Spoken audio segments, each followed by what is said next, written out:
Well, what you just witnessed was the collapse of a 758-meter long bridge called the Hongqi Bridge in southwest China. And it just opened up earlier this year.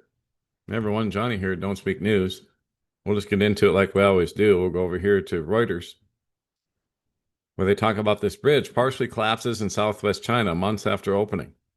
So, part of a recently opened bridge collapsed in China's southwestern province of Sichuan along a national highway that links the country's heartland with Tibet on Tuesday, according to local authorities. But thankfully, there were no reports of casualties because police in the city of Marikang had closed the 758-meter long bridge to all traffic on Monday afternoon after cracks started appearing on nearby slopes and roads, and shifts were seen in the terrain of a mountain, according to the local government. On Tuesday afternoon, conditions on the mountainside worsened, triggering landslides leading to the collapse of the approach bridge and roadbed. And as we know, I just told you, construction of the bridge finished earlier this year, according to a video posted by the contractor. Wow, that was quite the collapse, and I bet we're going to see more of this, not just in China, but around the world, including here in the United States, because we have so many bridges that are on the edge of collapse anyway. And with the increased solar flare activity, earthquake activity following that, yeah, I think we're going to see a lot more things like this, guys. Signs of the times that we're in, the tribulation hour. And so, wow.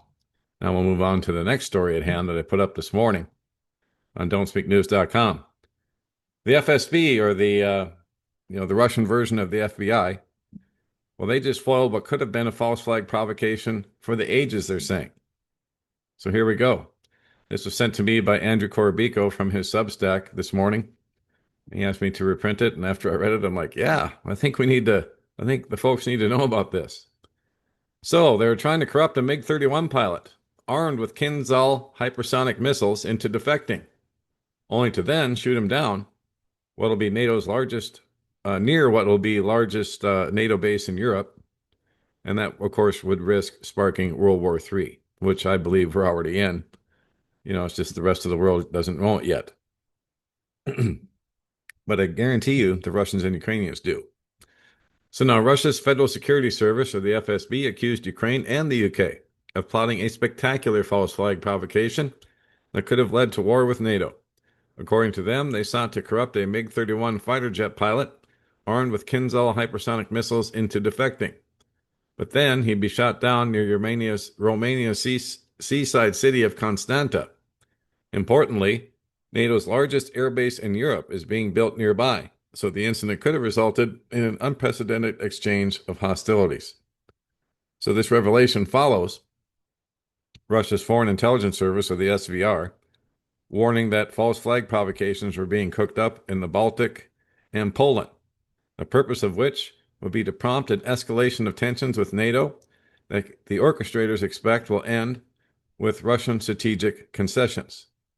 In connection with this, they believe that Trump would feel compelled to intervene, whether saber-rattling to the aforementioned end, or possibly even authorizing direct U.S. involvement in a retaliatory strike. Of course, it goes without saying that everything could easily spiral out of control into World War III, since Russia's voluntary submission to the West under such coercion can't be taken for granted. Ergo, the importance of the FSB thwarting what could have been a false flag provocation for the ages. The possibly apocalyptical stakes show how desperate Ukraine and the UK have become over the past year since they began plotting this operation.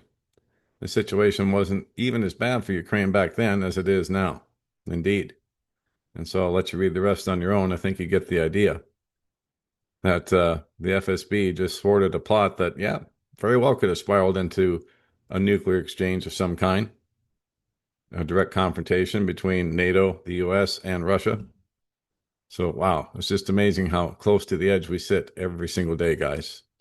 So that's why I say, prayed up and prepped up at all times. And that'll be it for this segment. God bless, take care. Johnny Storm, Don't Speak News.